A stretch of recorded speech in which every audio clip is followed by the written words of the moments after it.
Triangle, where today we're ready to unleash the Dallara IR18s for the very first time in the oval configuration. We've seen road courses so far. How will they fare over the 3 turns here in Pennsylvania? Delighted you join us here on another Monday night. Arjuna Kankipati ready to walk you through all of the action. And what an interesting opening 2 rounds we've had as well. Yes, we missed the coverage of our race at Road America, but we went racing at the WeatherTech Raceway Laguna Seca a week ago. We saw, well, a bit of a breakaway at the front and a runaway victory as well. Are we going to see something similar repeated today?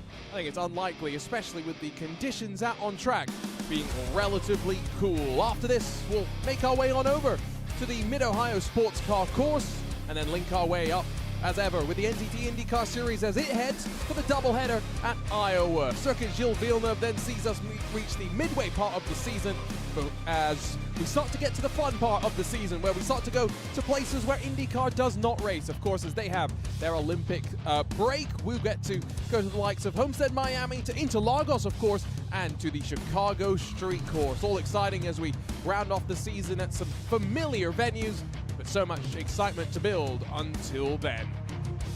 If you're joining us for the very first time, well, this is the joys of IndyCar racing. Not just do we throw these drivers out there on road and street courses, but they've also got to get to grips with dialing in the setup and trimming out the cars in terms of little downforce, high speeds around this wonderful Pocono raceway. We look from up above as the qualifying session officially draws to a close. We've got 24 Indy cars ready to rock and roll. How will they go? Well, let's take a look at how they'll start. We'll find out a lot more when we roll our way through the rest of the 80 laps that lie ahead of us. And so, starting from pole position here in what is bound to be a race where pole maybe not the most important, well, at the very least, for Sam Carasala in the Indy Alliance Racing Machine, he'll line up alongside teammate Seb Alexander with Marco Aurelio Brazil and then Rashad Craig, 3rd and 4th positions. It'll be Mark Murphy and Liam Quinn, 5th and 6th, with 7th going the way of Jacob Oster in the Team I5G entry. Austin Espety is alongside him with Hamilton Akabu Weezy, Matt Pavelski, Nicholas Sudik, Lucas Sadado, all split by just under a quarter of a second. And then Evan Adams, hopefully not unlucky, 13th in that All-American iRacers machine and debuting a new look as well. Robin Glenix, Adam Hartzell, Olivier Simoneau, Richard Vasquez, and then Carlos Ruiz, the top 18. And then into those that don't set qualifying times. New teammates, Robert Malechka, Adam Blocker, and Phil Krause. They'll try and work together. Brendan Lichtenberg, the Hyperstar, will roll from 22nd, with Brandon Rosberg, the Hydro Race Geodesic Racing driver, alongside Frankie Francica. 24, as mentioned, Dallara IR18s, ready to juke it all out. Should be plenty of fun. So glad you're joining us here on RaceSpotTV once again. Monday night IndyCar action as we get ready for the summer of IndyCar. Of course, this coming weekend, VCO IndyCar Challenge will debut on June 29th. They'll make their way on over to the Indianapolis Motor Speedway. 2 oval rounds for those drivers in that respective championship. Going to be fun when we bring the drivers out to Iowa to the Auto Club Speedway, but that is the ever-changing challenge of this Dallara IR18 and getting to grips with it on this sort of an oval. Going to be fun to see how they all end up getting on. Remember, we know just how much these races can be packy, but 43 degrees Celsius in the correct and proper track units equates to around 110 degrees Fahrenheit, which is not necessarily the warmest, if we're being honest, when it comes to preventing potential pack racing, but we'll see how it all goes. Up and away, the cars will peel. We're ready to go racing. 80 laps as mentioned on the board. Indy Alliance racing at the front. What can they do with some teammates at bat trying to work their way forward? And of course, this is the most important sporting event of the day. I've been told there's a hockey game that's starting right now, but it's definitely not as important as this. As ever, we are glad to be able to look through a couple of our featured onboard cameras.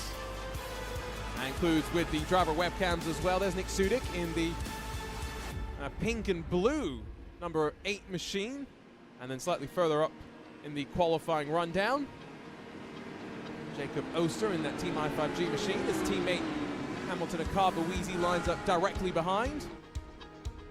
And their teammate Brendan Lichtenberg is buried in the heart of the pack.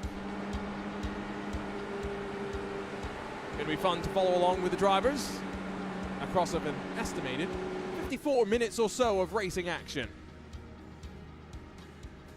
They'll get lined up and loaded, now in control of Sam Karasala, who's got, well, the judgment of when to leapfrog his Indy Alliance Racing teammates at the front down in towards the opening corner. It's a very interesting track, of course, is Pocono. What turn 4? Indeed. Look out of the final corner as pace car peels off and away. Let's turn up the sound of the engines.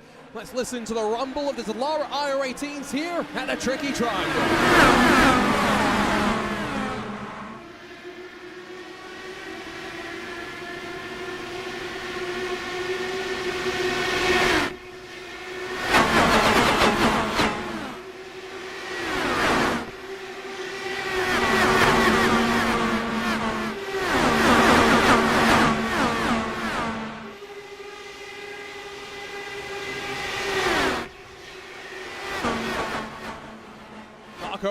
Brazil will take the front. We know how much he likes to lead and control. A little bit of a scatter at the mid-pack towards the back as well.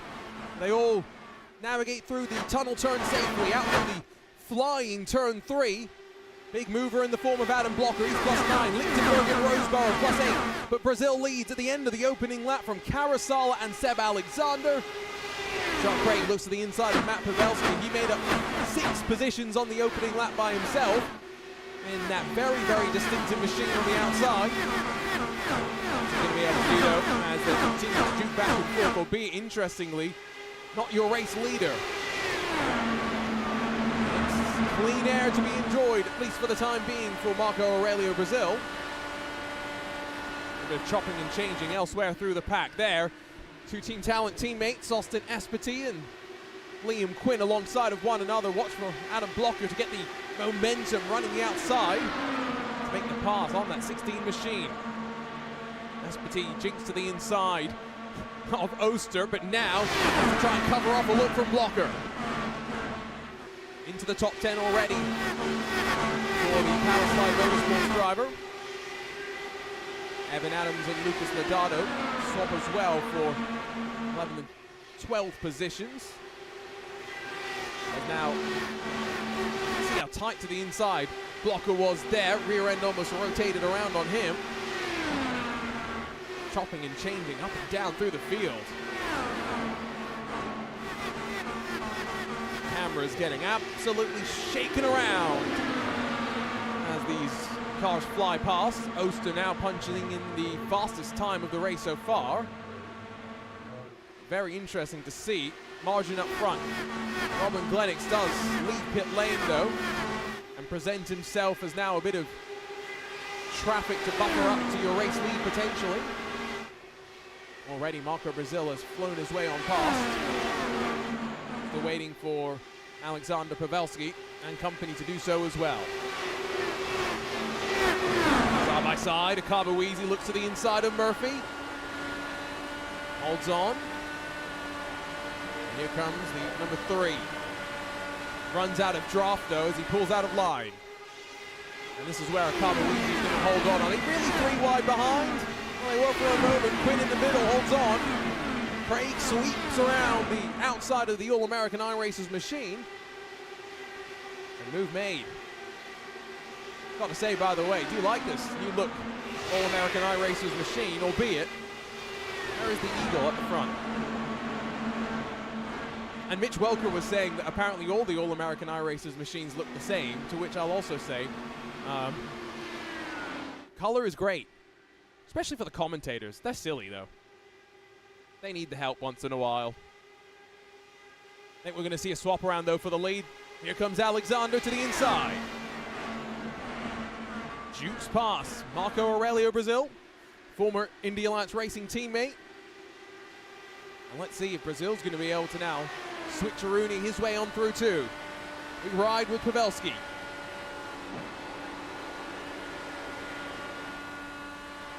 Look at the grip that i5G car had out of turn 2. So hooked up right now. Not much dirty air to speak of either. Carasala, though, is bleeding. He's falling through the dirty air. Now down to 8th after starting up front. Lost 7 positions so far. Biggest loser, though, Robin Glenix with that forced pit stop. Gone down a lap. And we'll talk more about strategy the deeper we go into this race. Is it going to end up being a talking point? Brazil making the move on Seb Alexander. Maybe more intriguingly, Kabaweezy getting really forced to make this pass happen as he battles with Murphy. Allowing those top 5 or so to extend their advantage, albeit slightly. That's exactly what they wanted to see. A single file through the majority of the field. The flagman's got a pretty good view, but not of Jacob Oster, who's now rocketed his way to the front. There is the spaceman, the worm man, whatever you want to call him. Alexander, the one that's really now in trouble. He's fighting with Matt Pavelski slightly further behind. Another driver down on pit lane, San Carlos Ruiz. So a couple getting in trouble. Around the outside, Adam Blocker's going to try and set this move up. Seb Alexander's now falling behind Robin Glennick, the lap machine.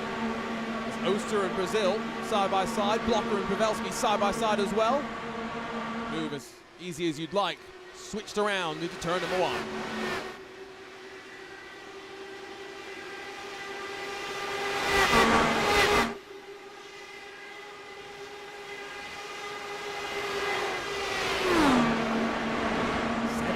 Spots gained for Adam Blocker so far. How is he going to play this next part of the race? Interesting to see that his teammates, Rob Malechka and Phil Krause, a lot less incisive in their ability to make moves happen. They fight with Liam Quinn.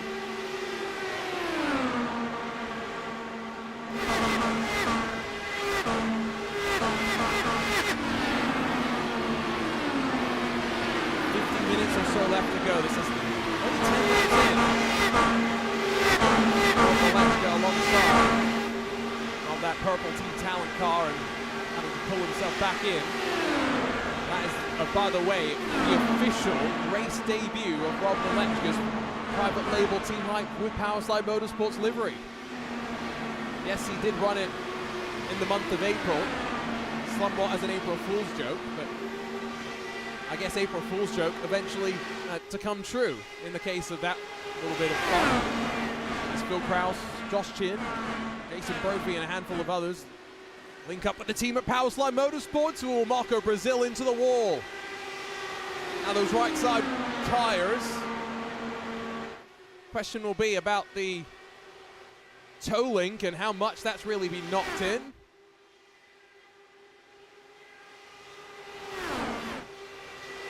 Still going to try and make his move for the lead, though, as he tries to assess the damage that he's now got. You can see them crab walking almost down the straight. That might be Rob and Glenix, who is a lap down as mentioned. Not sure how much the damage he has fixed, as the caution is out for the first time today. And, well, Lucas Lodato is in pit lane. Now, is he the reason why the caution is out? Not entirely sure, to be honest. But we're getting a nice little decent green flag run. It comes to a close, and we stack things up behind the pace car.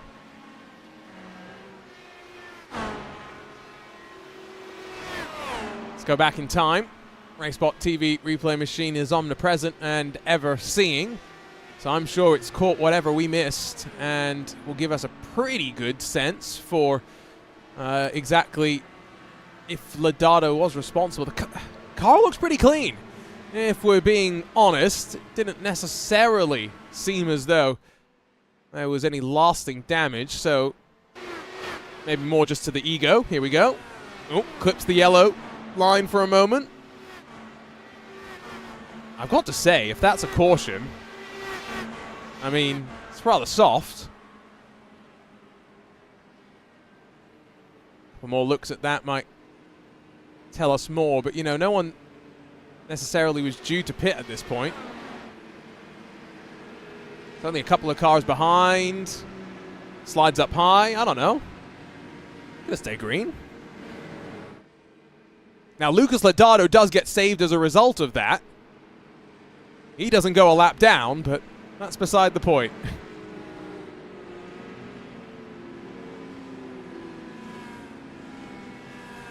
Let's check in with our drivers who are sharing us a look behind the scenes. Pretty calm right now.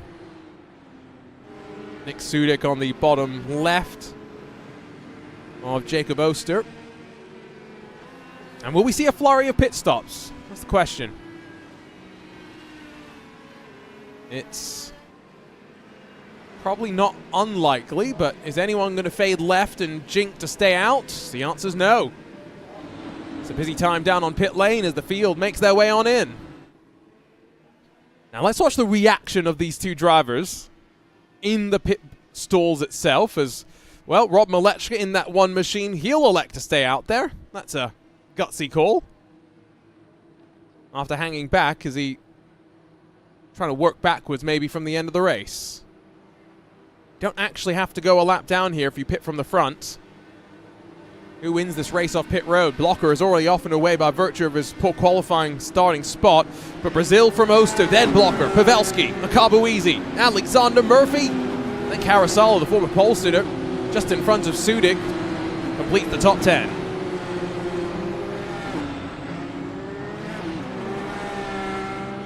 Dakota DiCienzo in the RaceSpotTV chat says that Pocono was the first track that Arjuna ever commentated on. Is that true?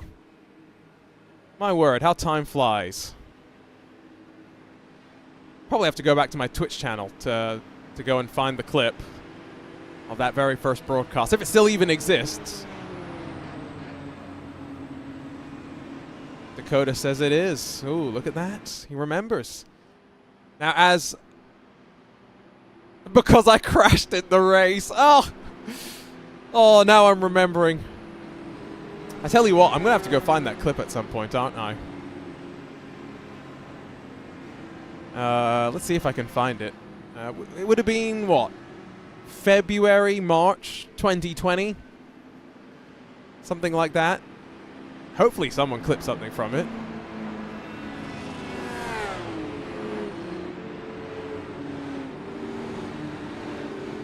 I'm looking at my clip names right now. They're all pretty aggressive, as I don't know what Jacob Oster was quite thinking, but that's definitely a line that you can run.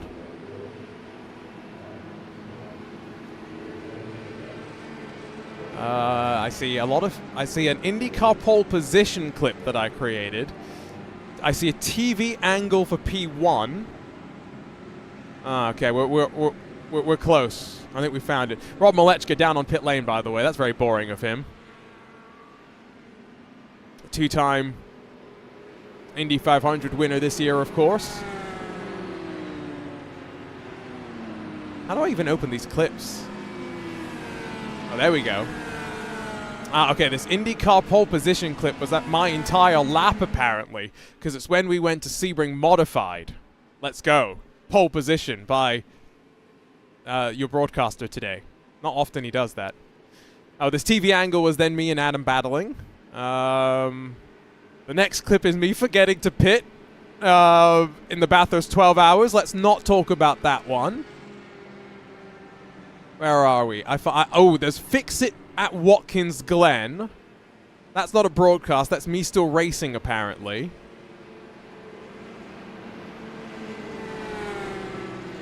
February 10th, 2020. I still haven't found this broadcast just yet. We'll find it. Anyway, Christian Steele, the 2022 iRacing Indy 500 champs, joined into the YouTube chat. Unfortunately, not out on track, but supporting his Team i5G teammates.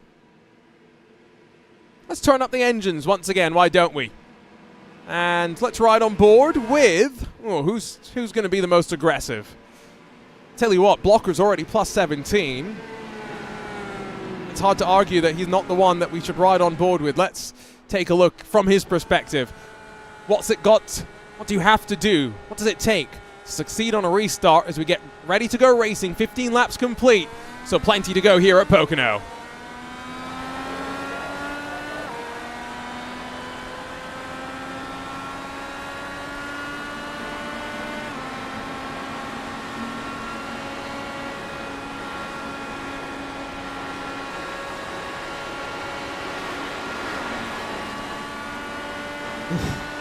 Carboeasy grazes the wall, slows him down. Don't think Mark Murphy can take advantage. But as Jacob Oster hits the front, look at Marco Brazil on board with Blocker, looking for that slight clean air on the nose when he needs to turn the car. And then slipstream down the straights. Pavelski is going to try and rock it around the outside. Officially back under green, and I think a Carboeasy, oh, that front wing is gone. That's major damage as he slides back down the track and into pit lane. He keeps this race green though. So that means one of the I5G contingent dropped from contention. And after qualifying quite well as well, Carboeasy might be slightly frustrated. Small mistake. We'll take a look at the replay, see what happened in a few moments' time. At least for now though, weather conditions. Look at that wind. I bring it up because of the in-car adjustments, the ARB, front and rear, weight jacker as well. Driver's got to be right on the tip of their toes today. Evan Adams battles with Rashad Craig. That's 11th and 12th positions. It's single file through the field as we get back underway though. So Carboeasy, now did he take all of that damage at turn one? I'm not entirely sure. Craig back to the inside in the black and green machine on Adams' 21. A little bit of a fight between them. Here we go though, take a look at the replay. So, I mean, he's got no pressure around him, let's be honest. Doesn't seem like he adjusted his tools or something for the restart. Still has his front wing attached here. What's going to happen out through turn two, the tunnel? Oh, contact with Murphy and into the wall. And then you can just see him. We'll keep watching this for one reason and one reason alone. This slide down to the inside was, let's be honest, I think a bit desperate. He did not want to go around the track one more time. And so, yeah, he was also slowing down because I think the car was pirouetting a bit as, ooh, caution flies once more. Oh, and it's Rashad Craig. Brendan Lichtenberg. Wrecked race car as well for him. As Lucas Lodato streaks his way through the carnage. Slow it down once more.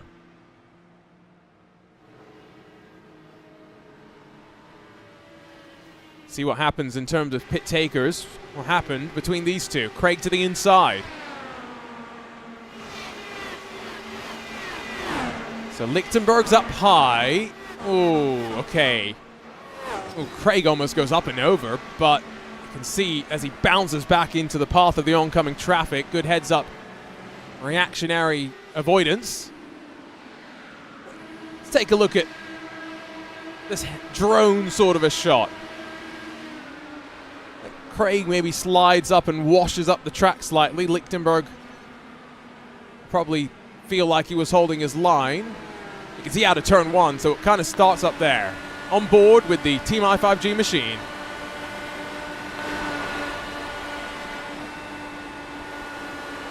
Yeah, he's basically just holding his line.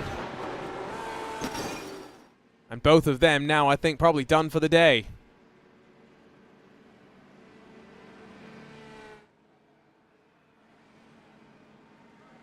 Right, are we going to get some green flag pit stops today? I think that seems to be the topic of discussion.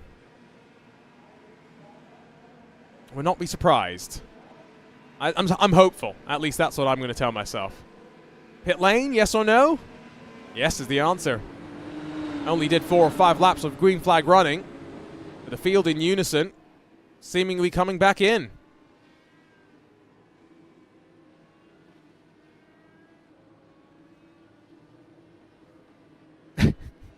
Sorry, I was just reading chat and getting distracted. As I5G unfortunately down to now just Matt Pavelski and Jacob Oster up front. Brazil leads them off and away in what was a cycle where two stayed out, Alexander and Simino. But we got some split calls in terms of how much people felt tires were worth it. So left side of the screen, that's the stint length. So just to put it in perspective, only Alexander and Simino stay out. So then look at the last pit stop time, where Oster on backwards took the 4 Firestone tires until we get to Richard Vasquez, who also elects to put on the no tire call, or no tire hat, one may say. But Brazil, Murphy, Sudik, Carasala, no tires for them. Not really expecting that to be too much of a disadvantage. Realistically, it's more for Alexander and Simino. At least they've got some help if they want to get to a green flag pit stop cycle. What does that mean? Now, that's Phil Kraus, who's just left pit lane. Rob Malechka's not far behind as well. Have these two incurred a bit of damage? And are they now trying just to tag back onto the tail end of the field? Oh, Blocker thought about coming in for a second. Are we on a window? Are we on a fuel margin right now? Because Lucas Lodato and Rob Malechka have both come back in. Now Lodato, I'm pretty sure, definitely does not have damage. Phil Kraus has followed. I'm going to go and check all of the data, depending on how you say it. We are a global broadcaster here on RaceSpotTV. But I'm jumping on to check out what fuel economy is right now. And if we are kind of going off what I'm seeing, we are basically at right on the money. 60 lap window. I wouldn't think you need to have come back in on this lap, though. I do think Alexander and Simino are now very much living on a hope and a prayer.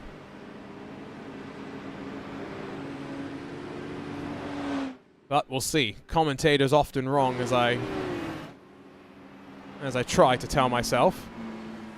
And I try to tell the viewers, just so that I cover my bases for when I am wrong, so that when I'm right, everyone's surprised, you know? I think we're going to go racing this time by, with the lights off though, so let's get ready once again to turn up the rumble of the engines. Let's listen in to the Dallara IR18s as we go racing here at the Tricky Triangle. 2 cautions already in the books in round 3 of this iRacing IndyCar Open Championship. Next time out, they're back over on the road courses at Mid-Ohio. Iowa to beckon after that. This, though, such a unique track. What turn 4? Well, let's see what the 3 turns it does have to offer on this restart. Let's turn up the engines once again.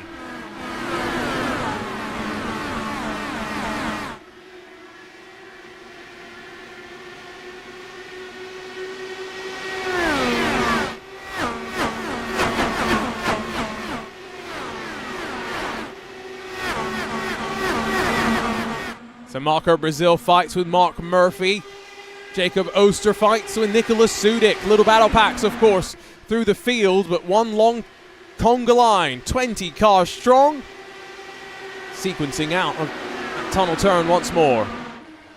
Brandon Roseborough passes Richard Vasquez. Now remember, he is also one of those drivers that elected not to take tires. Oster around the outside, though. I mean, was that Firestones or is that just confidence? The Rocket Man, afterburners, turn to maximum. Now slides past Mark Murphy. Meanwhile, Adam Blocker and Matt Pavelski going to try and pass Sam Carasala either side of the Indian Alliance Racing driver. Pavelski in the wall. Is there damage for him? 3 wide once more. Murphy now slingshots the middle. Off the throttle. Pavelski still on the power. If there's damage, he's not showing any signs of it. Gets the move done on Sam Carasala. Well, that was the intense restart I expected the previous time we saw the green fly. So Adam Blocker and Jacob Osa, fresh tires to boot for the both of them. Marco Brazil now looks to the inside of Seb Alexander and Olivier Simino. Slides his way on forward. And with the fuel advantage, let's not forget, what will he do? Alexander and Simino may just elect to hit their fuel maps now and dial in a number. Is that exactly what the rest of the pack, though, has got in mind? Because they've already started to build once more. We ride with Austin Espity, Sam Carasala to the inside of Mark Murphy. That right rear is taking a real load. The weight jacker as well, let's not forget, moves the weight across effectively the axis of the car and lets you load the car up even more on the banking. Fortunate that no one's followed a Cabo Easy on that restart initially into the wall. Second time by, pretty clean. Ooh, out through turn 2, that's a big one, and it's Evan Adams in the brand new livery for the All-American iRacers. That's a broken Dallara IR18. I think every single corner with the exception of the left front is broken as well. Oh my.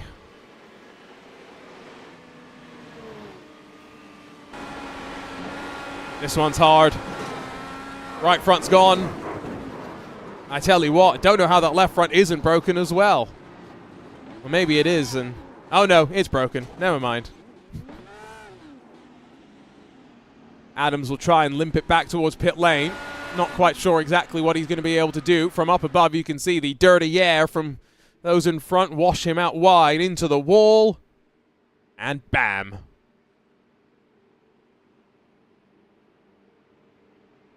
Well... fuel mileage. Who cares about that now, I guess? This very much helps out Alexander and Simino. Oh my. The impact of that car. Hellacious. And as Jason Brophy says, at least you went out with a big hit, Evan. My word. Right. Let's not beat around the bush here. Jason Brophy's not out on track and it's an oval. I know there's eNASCAR tomorrow, Jason. But now, just because you're a Powerslide Motorsports driver with the private label team hype, doesn't mean we're going to stand for this. We'll chat about this afterwards. They fake down onto pit lane momentarily. Now, does anyone actually commit? Yeah, I thought some would. I think the first car that does is Vasquez. Kraus, Unglenix, Malechka, Franchicha, and Lodato end up following. This is just making their fuel margin, well, non-existent, really.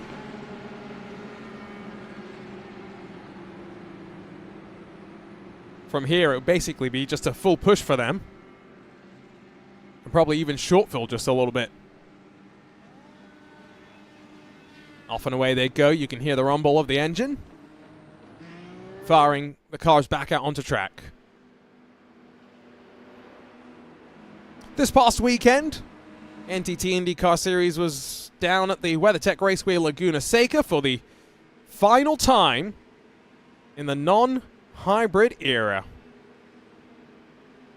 It's going to be very, very cool to see what that brings to the table moving forward on both ovals and road courses. I'll be honest, I'm also wondering down the road if we're going to be in a situation where the drivers will fire off of pit lane just with the electric power, and much like you have in sports car racing now with the prototypes there, if you'll get that fire up of the engine while the car's already going, which is very, very cool. Very, very cool. So, I don't know. Fingers crossed. I'm hoping. So Alexander and Simino, again, as mentioned, the two that probably most benefit from this situation.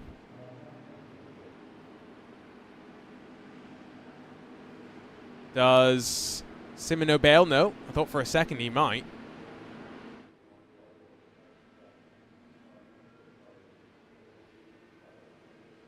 One driver is going to peel off left and followed in.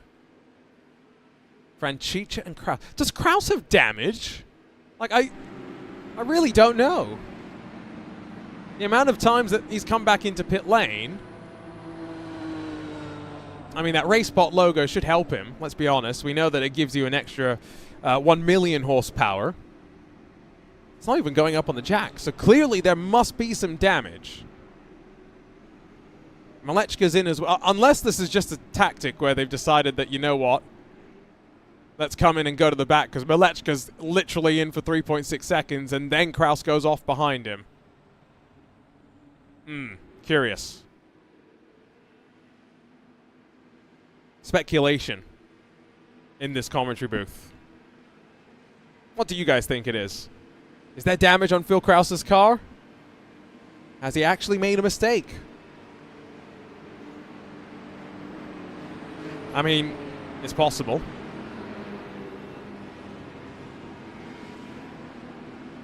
Oh, what's happened? We have a slow car on track. Oh, Olivia Simino. It's dropping backwards and now speeding back up. Let's hope that he's going to re-establish himself in the queue here. I think we're going racing this time by.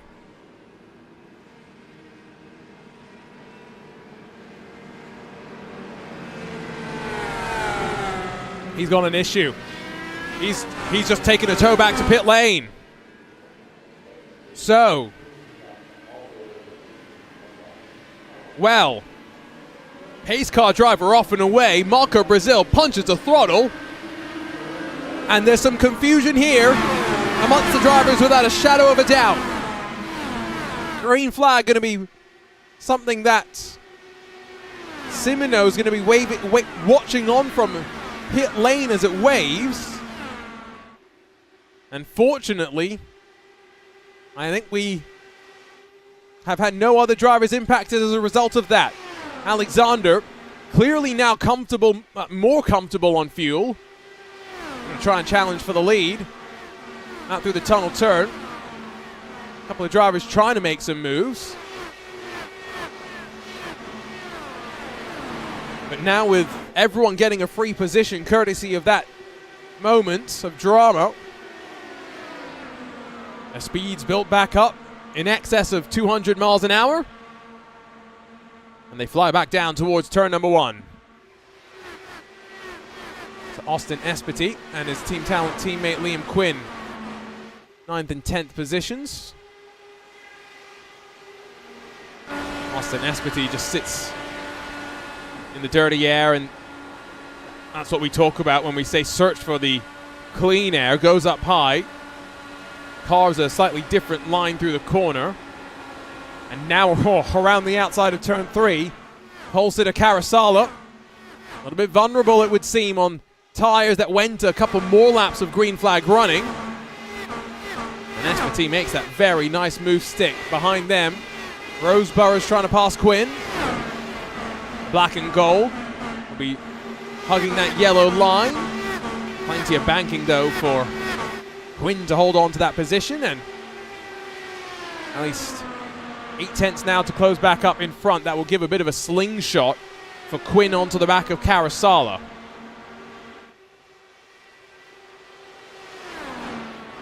So as we see them come back around to the line, Adam Blocker had punched in the fastest lap of the race last time around. Gives you an indication that the conditions are such that they can be flying. This time it's Oster that goes fast.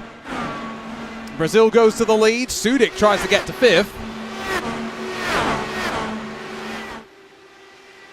And manages to make his way past a bit of lap traffic.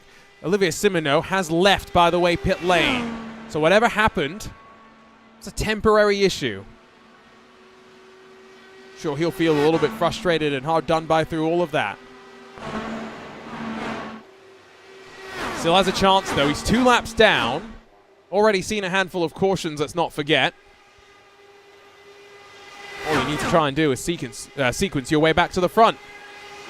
Wave arounds, a possibility, but of course this is not NASCAR. We don't have the lucky dog to bring you back into contention.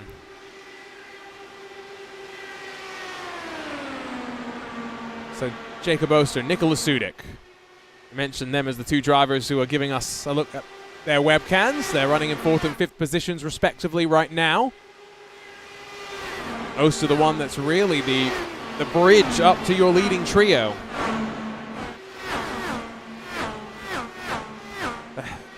Got to be careful when you fight at the end of the day here, and that's what the, I think, trio up front to be doing quite well. They're just swapping back and forth between your leaders. Adam Blocker probably sitting back and now saving a bit of fuel that he's caught them. See behind, a couple more having to go past traffic, a couple more having to actually make some moves, as Espity still frustrated by Mark Murphy. Managed to catch up to the back of the 7 a couple of laps ago. Yet to be able to make that same move, for example, around the outside as he was able to do to such great effect with Sam Karasala. Oh, washes up the track quite drastically as well. And now has to build his momentum up all over again. Such are the swings and roundabouts of oval racing, especially here at a high-speed super speedway like Pocono.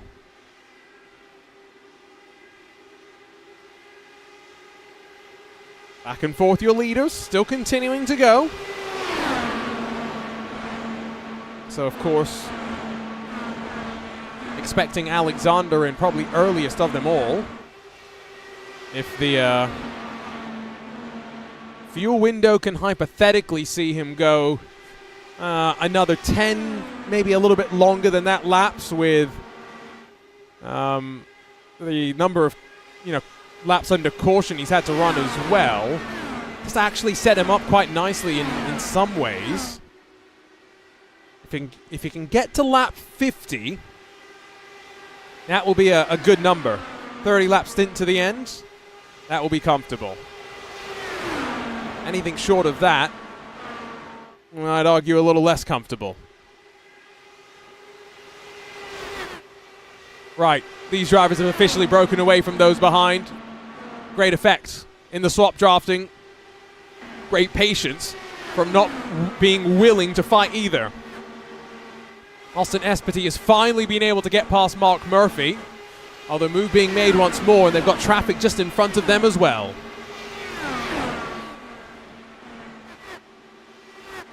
So already 2 seconds off the back of Matt Pavelski on last lap alone, losing a good 3/10 to your race leader. Now again, all it does take is one caution to close things back up. But have we seen the attrition already play its part? 4 retirements, Lichtenberg and a Carboeasy, the pair of i5G machines. Evan Adams and Rashad Craig, the other 2 drivers. One, of course, in the Indy Alliance Racing camp, the other for the All-American iRacers. 24 started, 20 running, 18 on the leading lap. Very excited again this weekend. The VCO IndyCar Challenge kicks off. We've got a star-studded lineup. We've got the likes of Phil Kraus, Jacob Oster. I'm just looking in the field right now. Seb Alexander, Sam Karasala, Rob Malechka. We've got plenty of the drivers in this field here today. And they're going to be up against the likes of Team Redline, Apex Racing Team Kawanda, BS Competition. It's going to be very, very intriguing how it's all going to go. Especially knowing that with 40 drivers entering for qualifying and not all of them making the race, there's some jeopardy. And we'll have coverage of qualifying as well to make sure to bring people through the entire journey of the opening round. What an opening round it's going to be, of course. We'll head to the Speedway, to the racing capital of the world. And the road course at the Indianapolis Motor Speedway will welcome the drivers for round one. Phil Krause and Rob Malechka trying to now make their moves, but have they left it too late? Malechka to 10th, Krause to 12th, although make that 11th as he passes former teammate Liam Quinn. And margin up towards Matt Pavelski in excess of 4 seconds from where Krause is right now.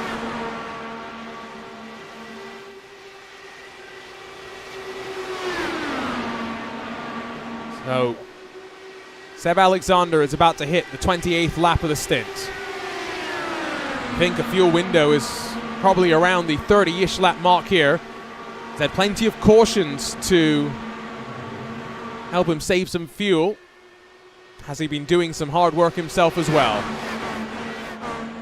That's the hope.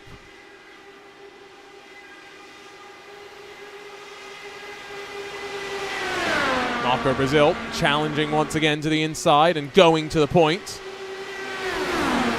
Adam Blocker, Jacob Oster, and Nick Sudik have been very, very content to save their fuel and to ride behind. How much longer, though, does that patience wear? Especially if they know that Alexander is not far away from making that trip down to the lane. A pit stop here going to cost you around 40 seconds on the box. If you slightly mess up and need a front wing change, if you're really efficient, you're aiming more to get it down to the 35-second bracket, which is where you pit and stay on the lead lap if you execute well from the front.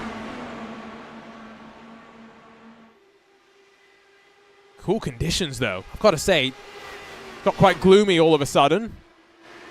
That could also ratchet up the fuel economy, or ratchet down, I guess, the fuel economy. Fuel consumption is what ratchets up. Mostly cloudy, though, so I guess we've been in this state for most of the race so far.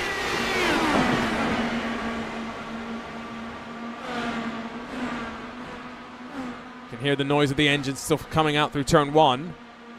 Field is very much splitting on up. Even that second battle pack, which runs from 7th to 15th, there's then Adam Hartzell, Frankie Francica, and Lucas Lodato in their own little group.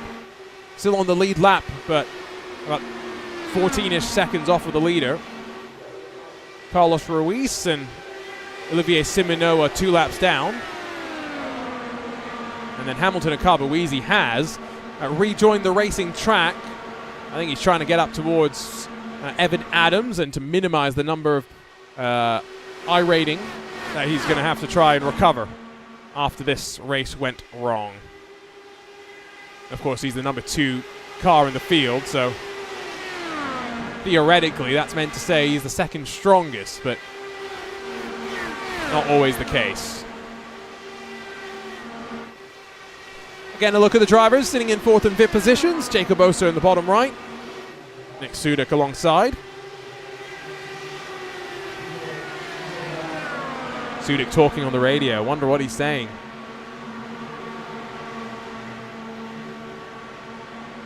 Jacob Oster's pretty quiet right now. If we tried to zoom in on him, could we read his Discord messages?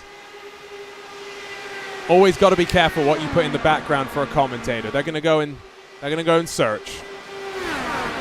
Seb Alexander gets close to grazing the wall, but I guess it's close or no cigar here for these drivers now. Alexander onto the 32nd lap of his run, probably a lap or 2 away from his trip down pit lane. Rob Malechka's now leading that second group, by the way.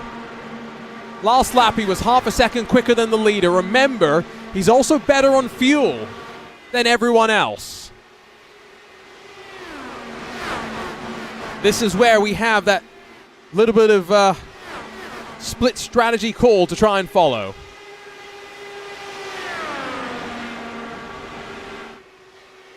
It's what makes it so fun, though, as well, at the end of the day, isn't it? When you get these sort of different calls, drivers with these different ideas. I mean, Adam Blocker's teammates, of course, with Krause and Malechka, not on their same strategy, though.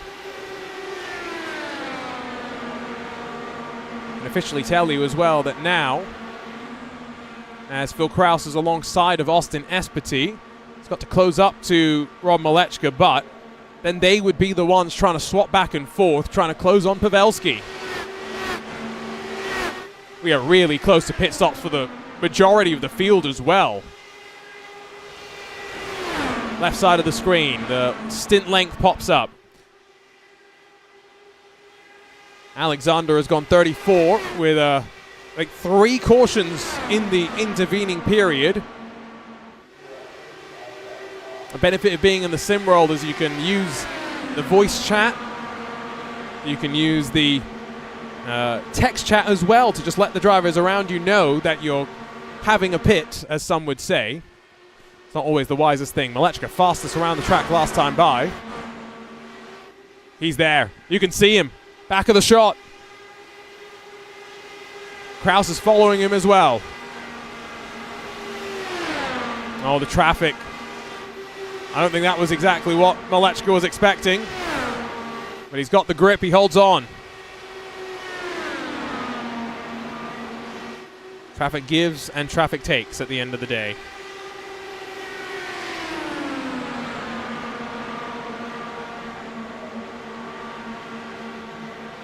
So Alexander still out there as we hit lap 50. This is what I said he needed to do. Is he maybe waiting to try and come in with someone else? Poor, as Phil Krause almost runs into the back of someone off of turn 1. Is Alexander thinking that if he emerges out in front of this lead pack by himself, he would be swallowed quite quickly? He would feed some draft to them. Oh, he's coming down. You can see him indicating with the body language of the car. Well, he's done what he needed to. Now he lets the rest of them duke it out on track as he makes his way down pit lane.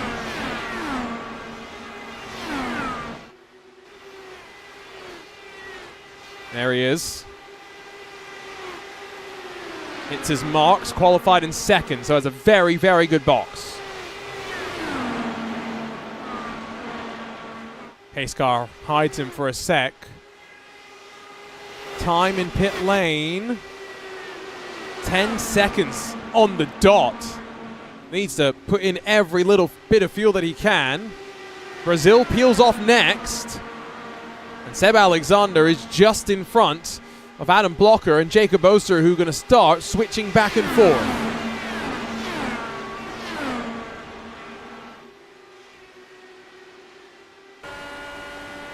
Malechka rides in 5th, not far off the back of Sudik. He's only 1.3 off of your race leader. Mark Murphy also down in pit lane. What's the pit stop time going to be like for them? Brazil 9.1. Murphy 8.2 it says.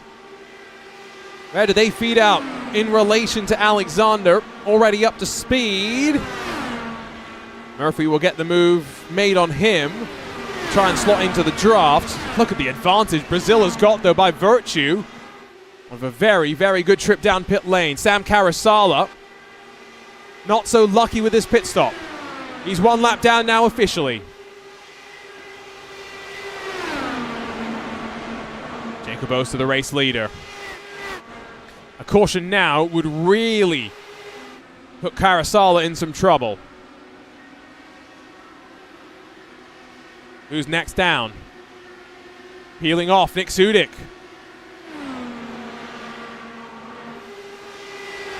Malechka passes Carasala. He's got 1.3 seconds to make up before he's got draft. Phil Krause is behind him, though. They'll switch back and forth. They're at least 10 laps, I think, away from coming back down pit lane. It's going to leave them with maybe 17 to go. Surely not enough of a gamble. It's not worth the gamble to try and come in for just fuel at that point. Firestone tires have taken plenty of abuse. Where does Nick Sudik now emerge? Brazil up to speed. Around the outside. Sudik stationary for 8.6 seconds. He's in the draft of the net race leader on pit cycles. The camera shot, though, does show as Austin Espety is about to get swarmed by the leaders. They're doing 41.795s. Marco Brazil, 42.0 last time by. So that's about 0.3 lost.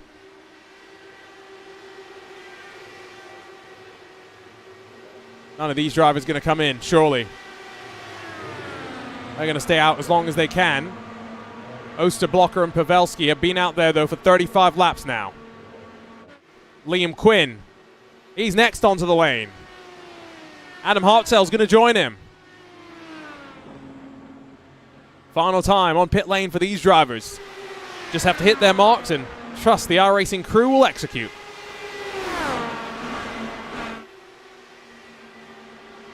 Austin Espety is slid in front of Matt Pavelski. Not causing any issues with his fresh Firestone tires. But there goes Jacob Oster in. It's a power slide, 1, 2, 3, electing to stay out. There are the drivers, though, that now have got to hit their marks. There can be no mistake, no margin for error, especially given that Sudik and Brazil swapping back and forth finally, building up their speed. They're going to exit out of turn 3 right now. Oster off the limiter. Pavelski follows. They'll have it. It'll be close, but Oster will have the lead. There they come up to speed, but quite a ways behind. Pavelski may end up holding on to net second as well. Indeed he will. Meanwhile, Blocker's linked up with his teammates, with Austin Espety, yes, joining them all together. Out through the tunnel turn. Riding in 5th gear is Kraus.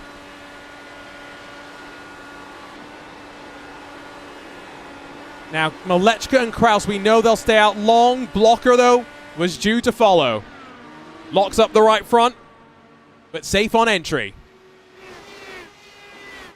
So now it's the Spaceman versus Blocker. Fresh off a trip at Laguna Seca with Agustin Canapino, performance engineer for the Juncos Hollinger Racing crew. What can Blocker do here on pit lane? It's a good stop, 8.3. Oster was slightly quicker, though. It was 8.1.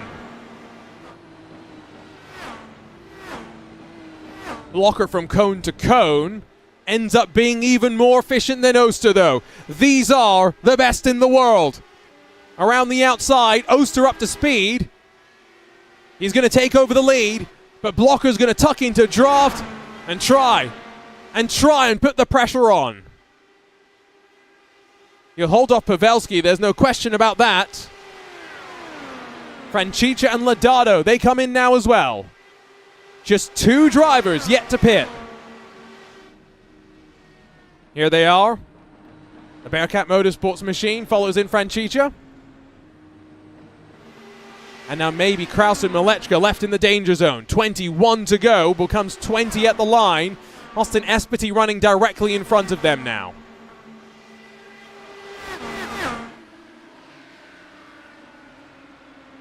Espety officially in front now of a handful of drivers like Glenix, Quinn, Roseborough, Carasala, Lodato, who would all be a lap down if the caution were to fly. Let's go back over, though, to what is now effectively the fight for the lead. It's Blocker versus Oster.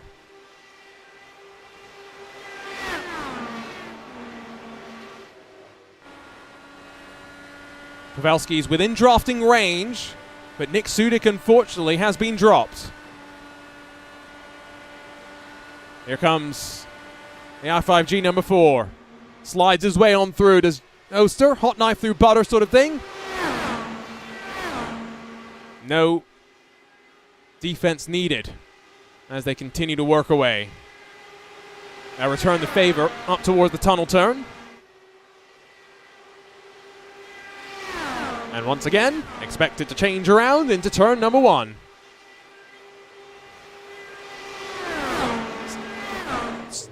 So interesting, right? All of these different turns. Turn 2 very much, modeled after the Indianapolis Motor Speedway with its 8 degrees of banking. Turn 3 is quite flat, 6 degrees, modeled after Milwaukee. And then this turn 1, high banking in effect, right? 14 degrees. The designers looking towards Trenton Speedway for their inspiration there. And the track being designed quite long at 2.5 miles. IndyCars have a pretty high average speed, but it does race in a very unique and fun way. Here we go, though. Pit stops complete for Malechka and Kraus. Now, where are they going to emerge? Should expect them to be, well, just within striking distance, but it seems as though Oster and Blocker around the outside will be able to take back the advantage. It's now very much, though, a battle of teams. Is it going to be i5G? Is it going to be Powerslide Motorsports? Phil Kraus, of course, linking up with the Powerslide team to make it private label team up with Powerslide now. Rob Malechka in that wonderful red paint scheme. I've totally not been bribed to say that. What I do know, though, is that radio communication is going to be very, very important here. Might even get a shootout to the end. And as AJ Musselman says, let the fun begin. Let's ride with Pavelski at the very back of this pack into turn 2.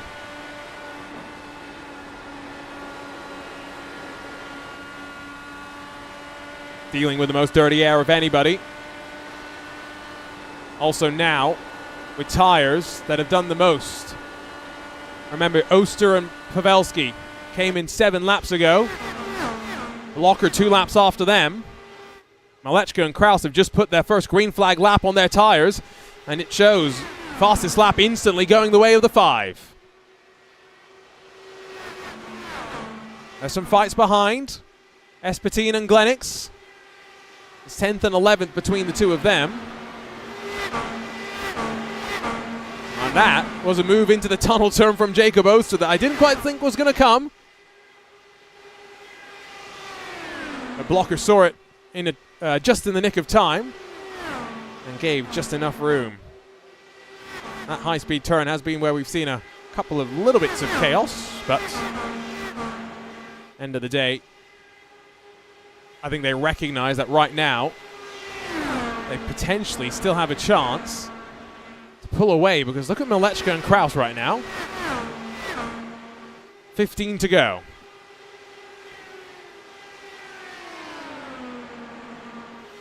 Confirmation, if you were wondering, that it was very much a tire pit stop for both Malechka and Kraus. They weren't crazy enough to try a no-tire stop. I don't think anyone in this field really could have from the point at which we were. I think maybe if it had been a slightly different situation, might have been worth a gambit. So, Nick Sudik holds on to 6th in front of Marco Brazil. Seb Alexander and Mark Murphy as the second choo-choo train, trying to hunt down the leading packs.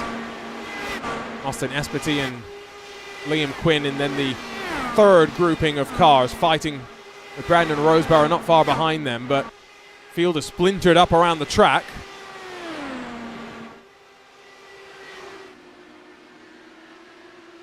Pocono is definitely one of those tracks where setup does mean a lot at the end of the day, right? 3 very, very distinct and unique corners. How do you get the car working optimally through all of them? Oh, difficult is the answer.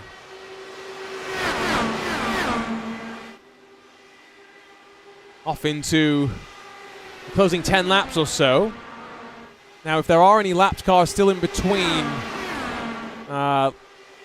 cars on the lead lap, they would be dropped to the back of the pack. So that would make your restarts even more hectic. Crazy. I have no idea what we're going to see here. I think what I'm most surprised by, though, is Pavelski dropping back now. Dirty air really seems to be plaguing his car. Weather's not really cooled off. I guess that's something to think about. 1:30 p.m. virtual standard time, which it does tend to be around the warmest time of day on iRacing for the most part. Jason Brophy says there's damage for Pavelski. Would not be surprised. We have seen a couple of these cars flirting with the wall. Carbueasy, the one that most notably got impacted by it. We'll see if we can figure out when that happened. If there was a specific moment in time as to when Pavelski first started bleeding off. So it leaves Oster, though, now with no help. And a lot of work to do to try and hold on.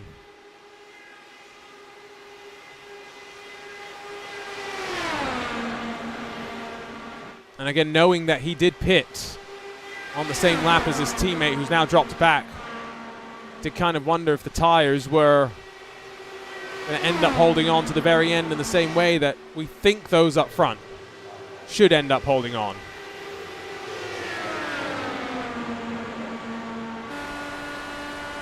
If you're Phil Krause, if you're Rob Malechka, within 10 to go, is it time to make your move? Let's hope so. For the first time, debuting his brand new paint scheme is the iRacing Indy 500 champion of 2024. The April Fool's joke that turned to reality, it turned out. I guess there is something quite fitting about an iRacing April Fool's joke becoming reality. Yeah, anyway. So, Oster drops behind Krause. Now he's got a double dose of dirty air. Pretty sure he's going to feel the pain. Krause looks to the inside. Rivals turn teammates, swap around. And now, Malechka trying to figure out how he can join them. Which way of Oster can he go? You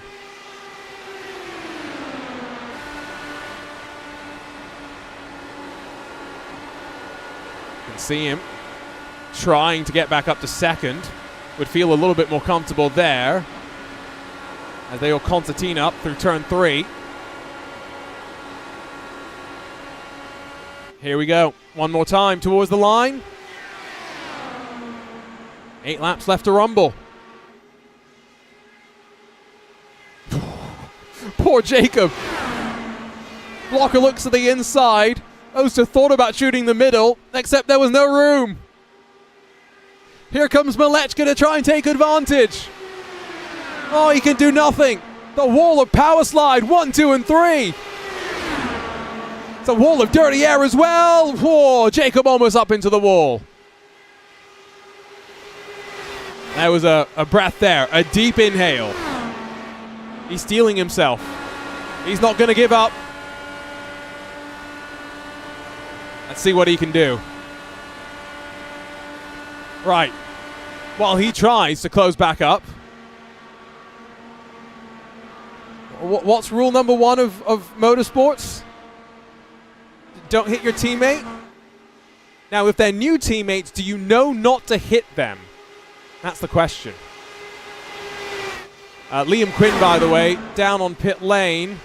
I have the unhealthy suspicion something's gone wrong for him, and his day may be coming to an end. I don't think he was necessarily due on fuel to make a pit stop, so I'm not quite sure exactly what's happened for him.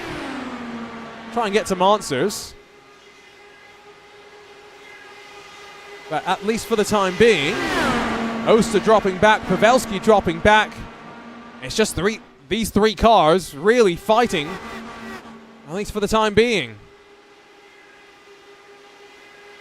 Yeah, Liam Quinn officially has been sitting in pit lane for 20 seconds. That is official confirmation he's grazed the wall as well at some point. It's so easy to do, especially late in the run when you're pushing hard. hoping none of these drivers up front do it. Although maybe it would be a great example of exactly how easy it is to do.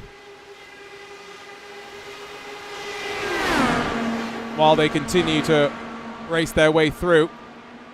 Let's go back in time. Let's take a look at, well, that replay for poor Liam Quinn. Up the track, into the wall. And as quickly as you could write Finn, his race sees him now drop down 2 laps. He is going to try and finish. We'll see what can happen.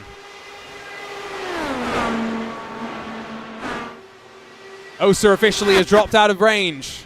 Dirty Air foiling his chances. And now Adam Blocker, the one that might be in a bit more trouble.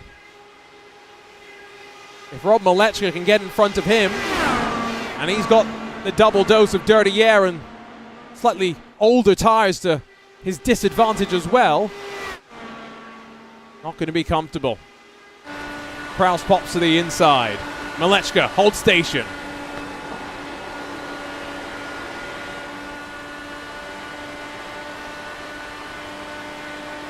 He's lifting at the end of the straight, I'm pretty sure. Just a slight feather of the throttle. So the point of no return has been reached. A caution would end the race.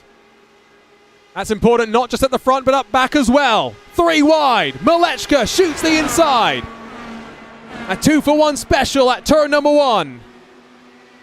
The 2-time iRacing Indy 500 champ in the month of June. Which way does he cover? First to the inside, now to the outside. Blocker sticks his nose alongside. Grabs the lead once again.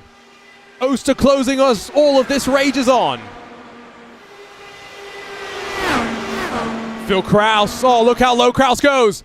Tries to slide up alongside his teammate. And never going to work. This track is so wide as well that Blocker went to go and try and deprive Kraus of a tow. And our camera shot wasn't even wide enough. 5 miles to run. If you're in control, do you feel like you're in control? Here comes Malechka back alongside. Slides his way on forward.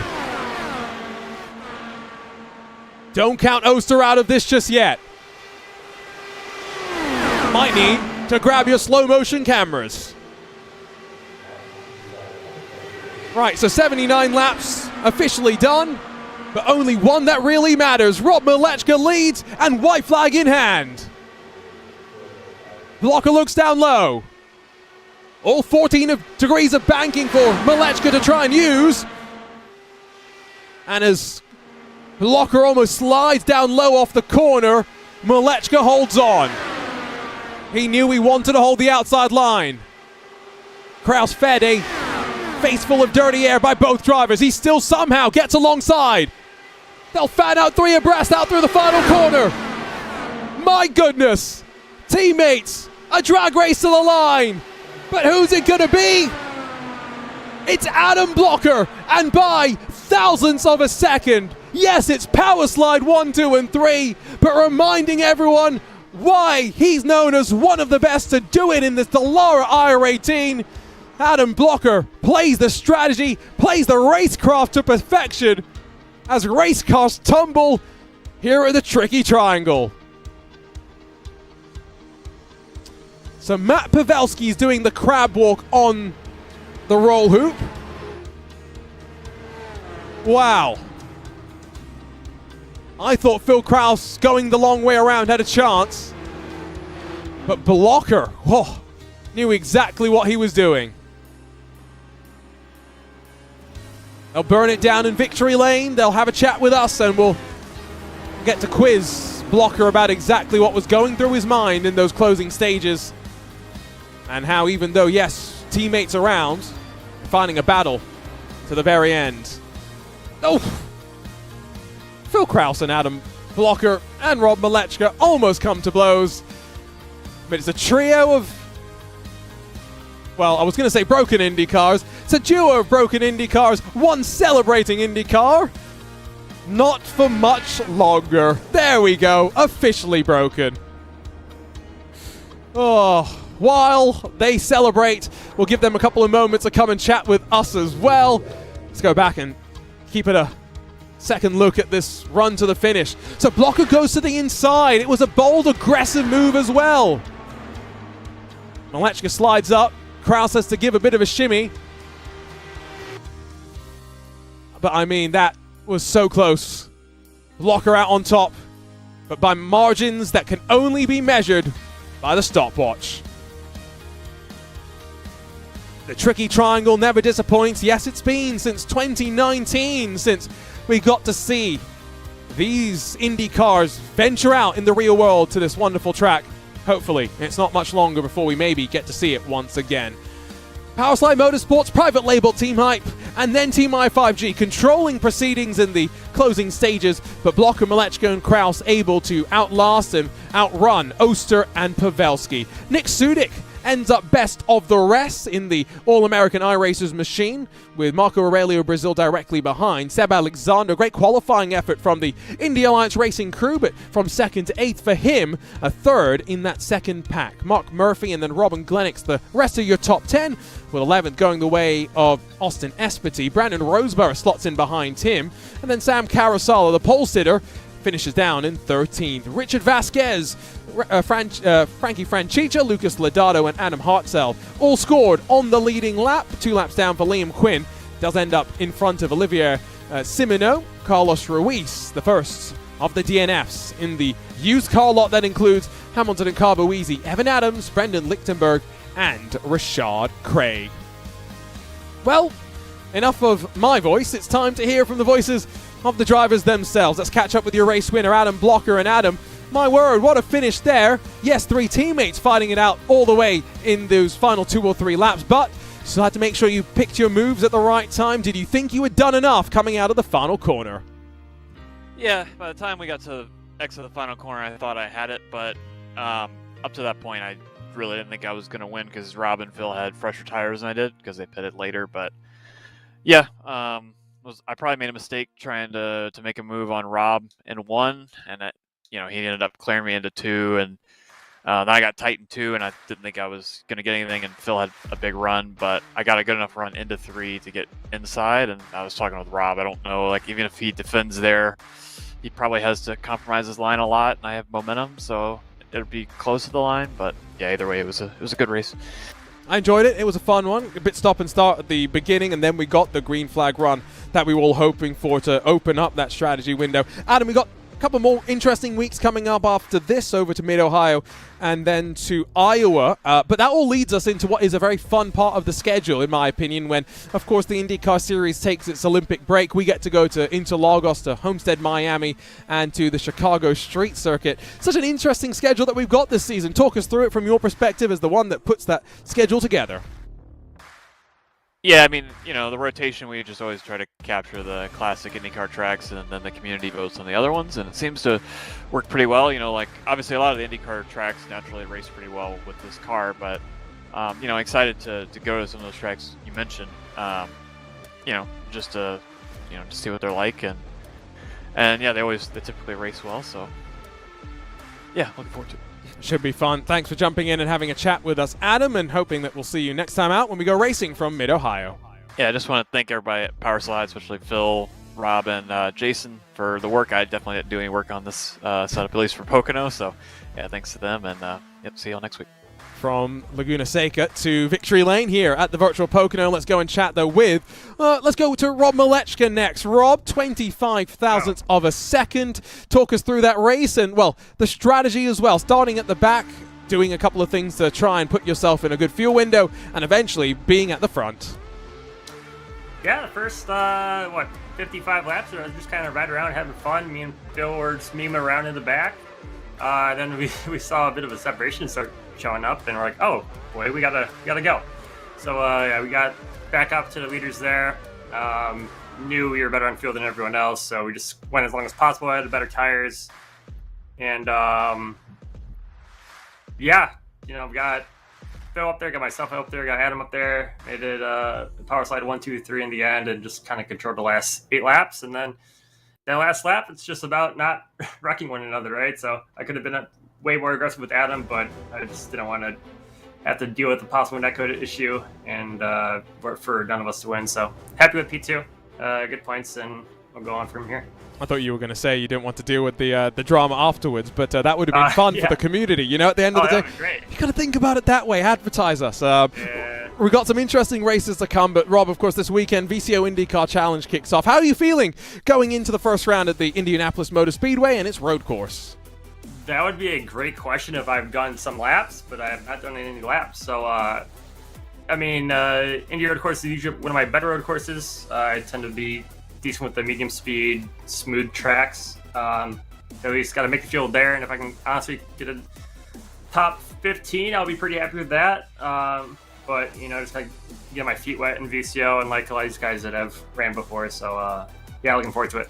See you this weekend, Rob, and go off and watch the rest of that other sporting event that's happening today. Yep, thank you.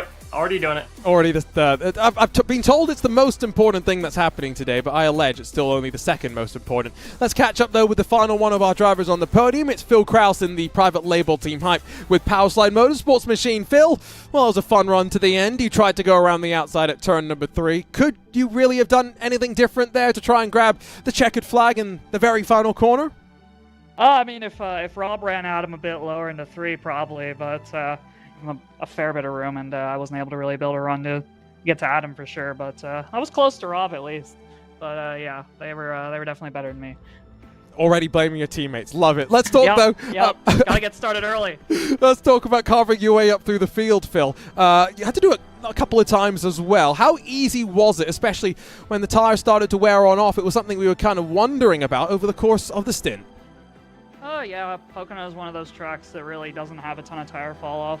I mean, you saw the guys spread out as the run went on, but it's not really because of tire wear, it's more because of tire thermals. But yeah, it wasn't too hard to get through traffic at any point in the run unless Rob and I got mirror driven by someone. There was an interesting lap car around halfway through that broke the field up, but we were lucky to bridge that gap and get back on the lead group on that last run. Well, congratulations on the 1, 2, and 3, Phil. Looking forward to seeing you next time out when we go racing. Well, this weekend in the VCO IndyCar Challenge, but also next Monday from the Mid-Ohio Sports Car Course. I know you've already got plenty of practice around there. Yeah, just a few laps. Oh, just a few indeed. Always great to catch up with the drivers here in our post-race coverage. And yeah, just a reminder, it's going to be a lot of fun when we make our way on over to the Mid-Ohio Sports Car Course. Oh, the undulating hills of Ohio, and of course running your way through China Beach, in through Thunder Valley. There's so many different things that you've got to keep aware of, to be mindful of. It's definitely one of those tracks which driver's favorite, I think fan favorite in many ways. It's just a shame that, you know, IMSA, for example, we haven't seen it go back there for a couple of years, so hoping that maybe sooner rather than later we do end up getting to see that return. As mentioned, though, it's going to be coming to you live here on RaceSpotTV. Same time, same place. It'll be June 20th. Not June the 24th, because that's today. No, it will be July the 1st at 8 p.m. Eastern, but looking forward very much to that. And as mentioned, this coming weekend, June the 29th, join us at 4 p.m. UTC for qualifying for the VCO IndyCar Challenge, 5 p.m. UTC for the green flag of what is bound to be an exciting summer of IndyCar action, with prize money on the line and the best in the world, both in this virtual IndyCar but across of the virtual sim racing community, taking center stage on RaceSpotTV. For now, it's time to bid you farewell. My name is Arjuna Kankipati, signing off from the Tricky Triangle. Looking forward to your company at Mid-Ohio, and as well this weekend from the Speedway, from the racing capital of the world, for the first round of the VCO IndyCar Challenge. We'll leave you, though, from Pocono with some great racing memories of oval racing in the books.